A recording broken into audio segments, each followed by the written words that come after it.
अस्सलाम वालेकुम and a very warm welcome. आप देख रहे हैं आज पाकिस्तान। मैं हूं सिद्रा इकबाल। उम्मीद करते हैं कि आप सब खैरियत से होंगे।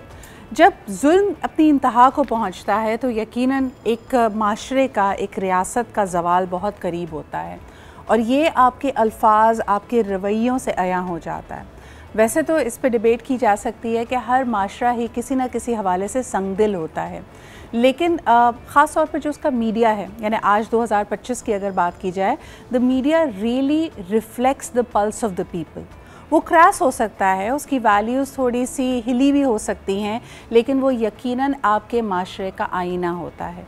That is why the critic comes in कि हम किन अल्फाज का चुनाव करते हैं, कौन सी स्टोरीज़ रिपोर्ट करते हैं, किस अंदाज में रिपोर्ट करते हैं। कई दफ़ा इन चीज़ों को वाकई हम ब्लैक एंड वाइट ही देख सकते हैं, तस्वीर के दो रुख नहीं हो सकते। मिसाल के तौर पे हालिया हमने देखा कि अफ़गानिस्तान में जो ज़लज़ला आया, इस वक्त तक की इतलात के मुताबिक 1500 अफराद लुक़मा अजल बने हैं। यानी अचानक से होने वाली इस कुदरती आफत ने कितने ही घरों को बर्बाद कर दिया। और अगर आपके कोई डिफरेंसेस हो भी, मिसाल के तौर पे आप तालिबान हुकूमत या तालिबान तर्ज़ हुकूमत से इख्तलाफात रखते हों, तब भी इंसानी जान के इस ज़िया पे आप खुशी का इजहार तो नहीं कर सकते। आपके दिल में कहीं ना कहीं तकलीफ़ होगी। हो सकता है सकाफ़ती तौर पे आपको किसी से कोई इख्तलाफात हो, लेकिन आप ऐसी बात बरमला ऐसे नहीं कहेंगे कि अच्छा हुआ, इन पे तो कोई आजमाइश आई है, ये मुश्किल होना ही चाहिए, देखिए जी ये मुल्क ख़त्म हो रहा है।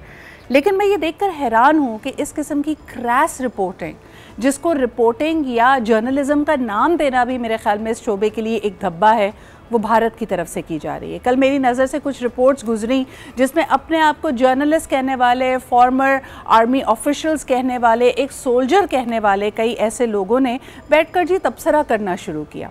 और जब पाकिस्तान बार बार हर फोरम पे ये बात उठाता है कि ये आबी दहशतगर्दी, आबी जाहरियत है भारत की तरफ से, तो इसका वाज़ेह सबूत हमें मिलता है। वहाँ जहन साजी ये की जा रही है, नैरेटिव ये बिल्ड किया जा रहा है कि देखिए जी पहले हम बूंद बूंद के लिए तरसा रहे थे और अब हमने मौका देखकर कि जब पाकिस्तान सबसे ज़्यादा वल्नरेबल है, बहुत ज़्यादा मानसून की बारिशें हो रही हैं, पहले से ज़्यादा बारिशों की तवक्को है, तो देखो हमने क्या तीर मारा कि हमने पानी छोड़ दिया और पूरा मुल्क डुबा दिया। ये बात इंडिया के लीडिंग चैनल्स के प्राइम टाइम न्यूज़ पे डिस्कस हो रही है। तो क्या दुनिया आज भी पाकिस्तान से ये सवाल करती है कि वाटर टेररिज्म कुछ नहीं है, आपकी अपनी गफलत है, आपसे पानी मैनेज नहीं होता? जब पाकिस्तान हर फोरम पे, हर सफारती जगह पे इस बात को उठाता है कि इंडिया ने बहुत सारी वायलेशंस की हैं, बतदरीज कई दिहाइयों से की हैं, इंडस वाटर ट्रीटी की, तो अब आपके सामने मज़ीद एविडेंस मौजूद है।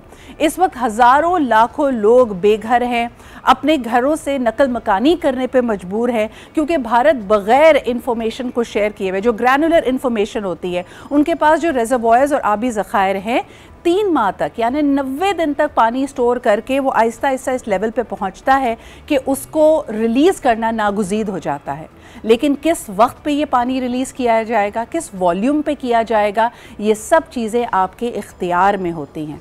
और जब आप अपने इख्तियारात का गलत इस्तेमाल करते हैं, जब आप जुल्म ढाते हैं और उस जुल्म ढाने के बाद उस पर कहकहा लगाते हैं, तो याद रखिए कि वक्त बड़ा जालिम है, वो पलट कर वापस ज़रूर आता है। पूरी दुनिया को भारत की और संस्कृत की जो कल्चर है, उसने ये वर्ड कारमा दिया है।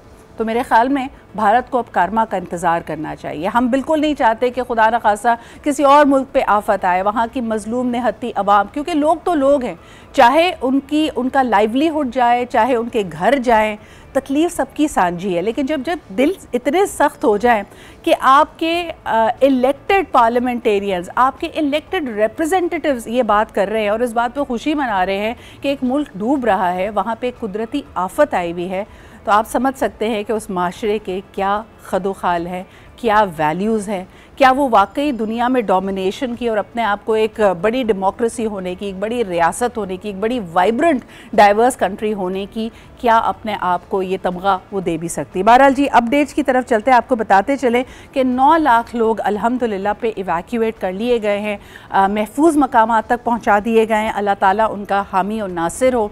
और इस मुश्किल की घड़ी में हम अपने पाकिस्तानी बहनों और भाइयों के साथ खड़े हैं। और जैसा कि अक़वाम आलम के बहुत सारे और दर्द दर्दमंद और एहसास रखने वाली ममालिक मौजूद है, जिसमें चीन शामिल है, पाकिस्तान के दोस्त ममालिक शामिल हैं, मुस्लिम उम्मा शामिल है जो बढ़ चढ़कर इस मुश्किल की घड़ी में पाकिस्तान का साथ दे रही है। इसके अलावा आपको ये भी बताते चलें कि तकरीबन 155 फ्लड रिलीफ कैंप्स सक्खर में भी कायम कर दिए गए हैं और ये रिलीफ कैंप्स ऑपरेशनल हैं।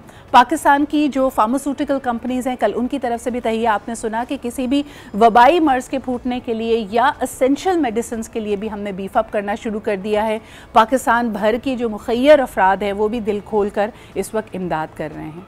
मुश्किल की इस घड़ी में हमें एक मुट्ठी की तरह जुड़कर रहना है और अपने से जितने भी आपके दुश्मन अनासर हैं जिनके अनफॉर्चुनेटली दिल बहुत सख्त हैं, उनको अपना एका दिखाना है कि जब कुदरती आजमाइश हम पे पड़ती है तो तब भी ये कौम किस तरह एक बुनियानुम मरसूस बनती है, एक सीसा पिलाई दीवार बनकर एक होती है।